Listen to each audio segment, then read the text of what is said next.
everyone, it's Sharana from Pay Your Weights, and today we're going to be reviewing Insecure Season 4, Episode 10, Low-Key Lost, the season finale. And after tonight's episode, you guys, I'm going to have to admit that I'm low-key lost, okay? I'm at a loss for words that after everything that we have been through in 2020, the way that 2020 has disrespected us, read us for filth, okay? And this is what y'all gonna do. Y'all gonna Melanie and Derwin us. So I guess before I can even get into tonight's episode, I gotta be a grown woman, okay? I said I'm matching my pennies with my brows to get my ish together. So I'm going to issue an apology. I apologize because I was wrong. I was wrong, you guys. I was wrong about condolences, and I want to take this time to give a sincere apology, okay? I'm looking y'all in the eyes, okay?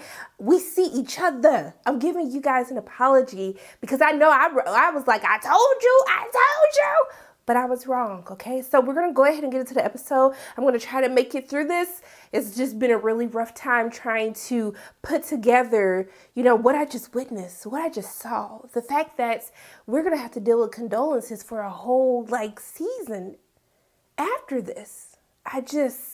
When you really sit and think about the consequences of the repercussions of what has happened, it is too much. But going into the episode, so we see that Lawrence, of course, we knew Lawrence was getting a job, okay? We already knew that Lawrence was going to get the job. They were going to have to make a decision about their relationship. Was she going to go to San Fran? Were they going to do long distance? Were they just going to call it quits? And so essentially, of course, Issa is very adamant about knowing what she wants, stating what she wants. She tells him hey, I want to make this work. I want us to be together. We can do the long distance thing. But once again, we have Lawrence who is so unsure, okay? So iffy. Are you sure? You got your friends here. You got your job. Do you want to do this? I'm like, well, damn. Do you want to do it? You sit up here trying to talk this girl out of wanting to be with your little raggedy behind? This is what you say? And now I'm starting to feel like when Nathan was saying he is sometime type of dude, I felt that. Why are you trying to talk somebody out of being with you or being in a long distance relationship with you? I just don't get it. Lawrence, make up your mind. You see the conviction that Issa has that she wants to be with your dumb behind, and you sitting up here trying to talk her out of it all over again. I don't understand. So Issa goes to meet up with Nathan at the barbershop, and so he shows her the new space that he has. They're working on an event together, and so essentially he ends up apologizing to Issa and saying hey, I overstepped overstepped the boundaries when I was talking about your ex. I apologize. I just wanted to make it clear how I felt about you, and I don't want there to be any issues. And so once again, Issa, knowing exactly what she wants, she tells Nathan hey, I appreciate that. I hope that we can be friends. I totally understand if this is too hard for you, but I am with Lawrence. That is who I'm with. This is not a competition. You could try to win me back or something like that. That's my man. That's who I'm going to be with. And so, they kind of, that's cool. It's all right. We good. We Gucci. So, we see that we see that Lawrence ends up coming over to Issa's house. Let's just talk about Jesus. I don't even know if I can get through this. So Lawrence comes over to Issa's house, and this is kind of after the whole thing that happens with Tiffany, and I'll get into that once we talk about Miley. And so he tells her that condolences came to his place, and she said she was pregnant. So Melanie and Derwin us from the game. I didn't think that they were going to do that to us, but they said, 2020 been a raggedy itch anyway, so might as well just pile on to the hurt and pain.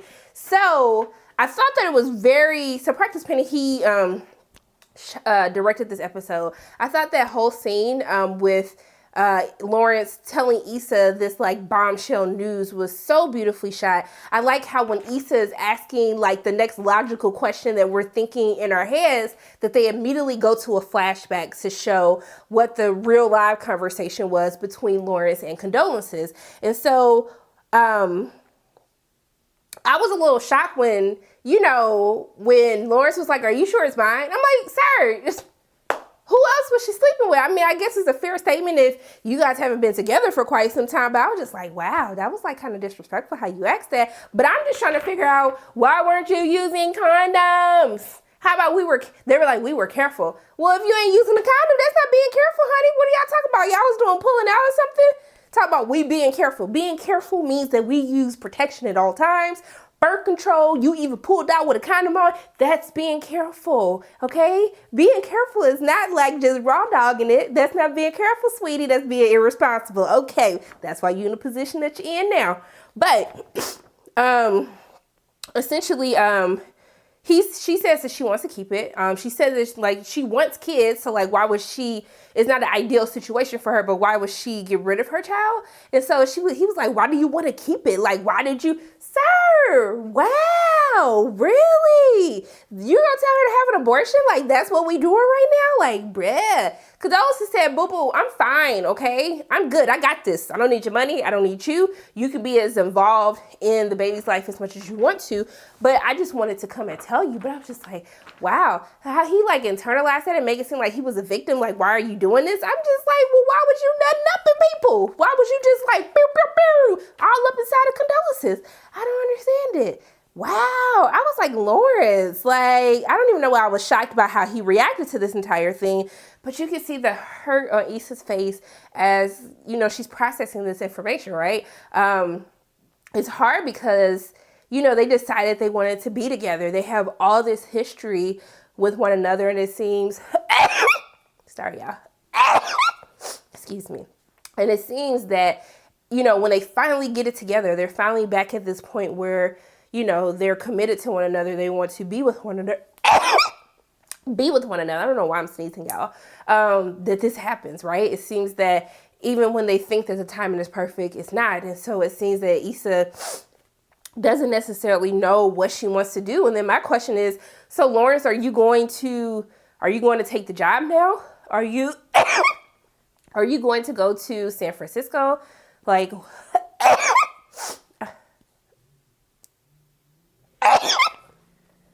oh my gosh.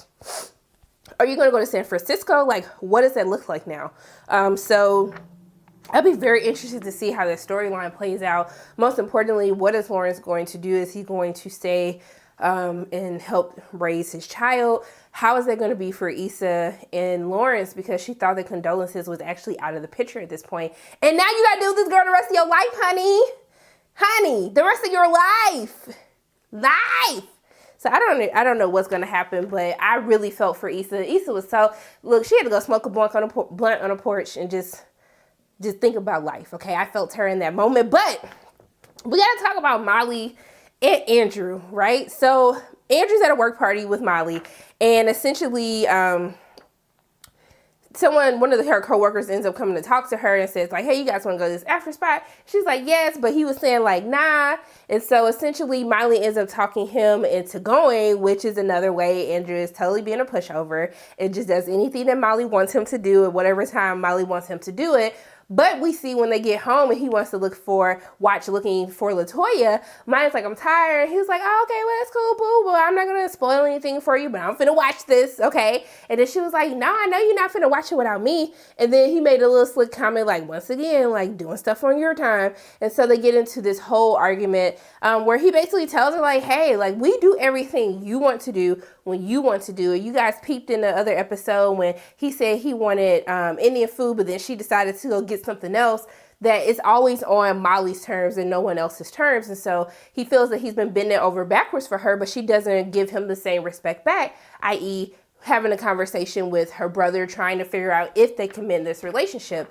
And so while on one hand, you know, I do believe that people need time in order to know when they can approach someone and when they can have an open and honest conversation, and to leave anger out of it so you can just have a really healthy discussion. But I think this is building up because with Andrew, everything is done when Miley wants to do it. And this is kind of what all of us have been saying for the past season, that I just don't think that they're a good fit. And when Andrew kind of has this conversation with her, or they're having this argument, she ends up getting the phone call from Kelly. And then that's when we find out that, you know, Tiffany has gone missing. You know, she told Derek that, hey, I just needed time away. You know, she said she was going to go to the movies, check into a hotel, she'll be back the next day. And so we've been seeing the signs that, you know, Tiffany has been dealing with postpartum.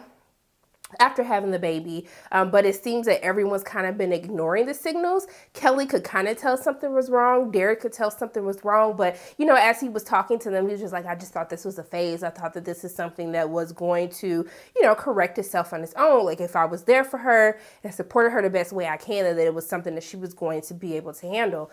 So as they go all over the place trying to find her, they end up at the movie theater, then they end up going to a restaurant, and then they end up finding her at the hotel. But what's interesting is, was that Practice Penny as a security guard at the movie theater when Kelly was like, oh, I'm finna go talk to him? I was just like, was that him? And also too, what movie theater is that so I can go get me some 2-for-1 margaritas?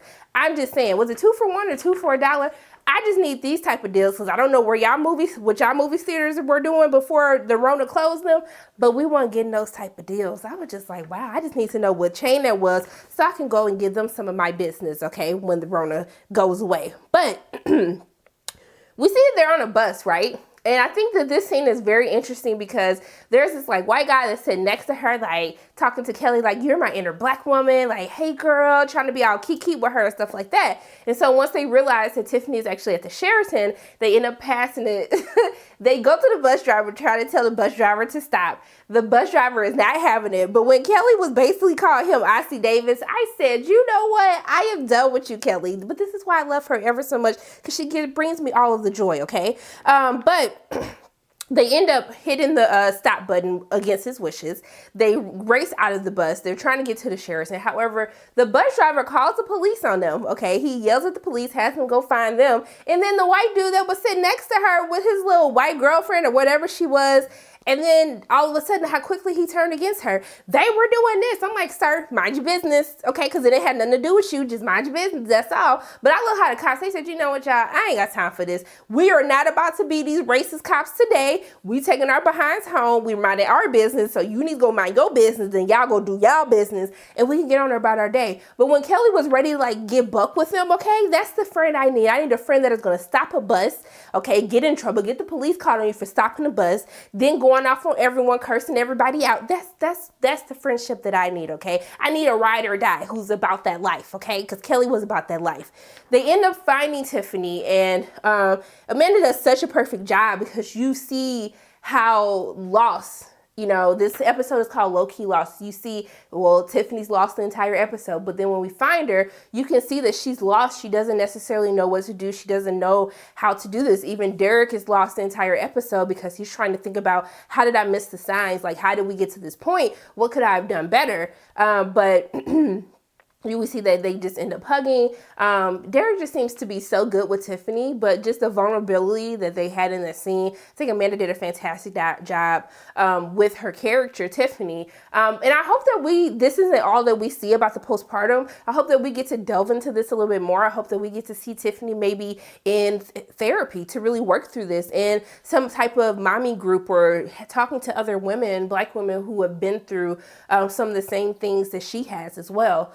I think that would be very interesting to explore in further episodes in the upcoming 5th season. But we see that, also too, I love the pan shots of the Kobe and Gianni and the Nipsey Hussle murals. I thought they were absolutely beautiful. But we see that Miley comes back home and she tells Andrew, like, hey, let's talk. I'm sorry that I had to leave in the middle of our argument. And then he was like, it's okay. Like, I'm sure you're tired. Go get your rest. I'm like, Andrew, stop doing that, sir. No, we finna have this conversation right now. Why do you keep being so accommodating to Miley? It was cute at first. It was cute the first couple episodes. It's not cute no more, boo-boo. You gotta stand up for yourself too, okay? And so Miley's sitting there like, no, we need to talk about this, because if we don't talk about it, it's gonna be something, it's gonna lead into something more. And then I was like, well, girl, you got all the answers. Where was all of this with Issa? You couldn't call Issa. You was too good to call Issa. You was too good to talk to her. You ignored having these conversations. I was just like, where was all of this when Issa and you were beefing, sweetie? I'm just, So he says that he doesn't think they're on the same page. I was like, well, hell, I've been saying this the entire season. I'm glad that you just came to the party, Andrew. And he was like, we're not a good match. Like, it shouldn't be this hard to be together. And then she was like, we can go to therapy. We can do this. We can do that. I was like, okay, girl, you better fight for your man. But he was just like, what are you fighting for? Like, what are you fighting for? Because literally, I'm thinking in the beginning of the episode, in your mind, because he told her, like, you can't ever let stuff go. And then you think that you let stuff go. You think that you're putting in all this work. You don't think that they do everything on your time. And then now all of a sudden, like, we can do this, we can do that. But you don't even see that there's a problem. All you see is that I'm upset to the point that I don't want to be with you anymore. And because it's gotten to that point, because I've been letting you push me over, walk all over me, because I haven't been addressing the issue. Like, now all of a sudden you want to do all these things, but you don't even think that there's an issue. So, like, how can we solve this problem? I don't understand how that's necessarily supposed to work. So it seems like they're not together anymore, but it was never confirmed or anything like that. But I'm happy that Andrew finally did have the discussion with her, this confrontation. I just wish he would have talked to her about this sooner. Because I think sometimes, like, when you point, like how he pointed out what happened when he wanted to watch the show, even though it sounds as trivial as I want to watch a show, but you tell me I can't watch a show after I didn't waited the whole week to watch the show with you, avoiding spoilers. It sounds trivial, but it's just like when you don't check things, like, you be pissed off. And at this point, she looking like, damn, all of this over a TV show? Like, that's what we breaking up over? But it's more than that. So I just wish that Andrew would have had I don't know if he was just trying to avoid confrontation. I don't know. I just wish that he would have addressed a lot of these things sooner. But it's really crazy because at the end of the episode, we see Miley reaches out to Issa. Issa shows up and then they have a conversation. I'm just like, you know what? Miley, you've been low-key lost this entire season, all right? And I find it highly ironic that as soon as your man leave you, that's when you want to mend your relationship with Issa. But just before, when you thought, I got my man, I got my consistent D every night, I don't need her. And now all of a sudden you want to make things work. You want to have these conversations. I'm just like, I don't understand, Issa. I don't know if this means you guys are going to be friends or what. I just don't know. But I was a little heated by that. I was just like, that was too soon. That's not even believable that they would be able to come together that quickly. Because she talking to Andrew like, after I invest all this time and us doing, I'm like, ma'am, you invest all that time with Issa, you didn't care. So now you care because your man left you. Let me know what you guys think about that. But I thought it was a pretty decent season finale. I really hate that we couldn't delve more into Tiffany's postpartum. And then this bombshell that just comes out of nowhere. Like, y'all literally had me thinking that Lawrence and Issa, this was going to be the least of our worries the entire episode. And then you hit me with the condolences, got a baby. I don't know why they would do this to us like this after the year that we've already been having. But I mean, I think that the title low-key loss is so on point. I mean, at this point, Lawrence is lost. He has no idea what he's going to do, like about the job, about Issa, about condolences, about the baby. Also, too, you know, Issa's lost at this point. Like, she really thought that she had everything together, but after this bombshell that Lawrence threw on her, now she's completely lost. Miley is lost. Andrew, like, I ain't lost because I'm just sick of dealing with Miley at this point. Amen. But I really can't wait to see what happens in season 5. I think this has been a fantastic season. The second half of season 4 was like some of the best episodes that I've seen in Insecure, and addressing a lot of topics. Man, it's just, look at the growth that all of the characters have had over these past 4 seasons. I can't wait to see what they have in store with us for season 5. But I'm going to miss y'all. I'm going to miss y'all so much. I don't understand. I don't know how to do this, but I'm about to be late for our live chat. So those are pretty much my thoughts on Insecure season 4, episode 10, low-key lost. As always, my name is Sharana from Pay Your Weight. If you like what you saw today, make sure you hit the like button, hit subscribe, share this video with your friends, and make sure you hit the notification bell. And I love you guys 3000. I'll see you soon.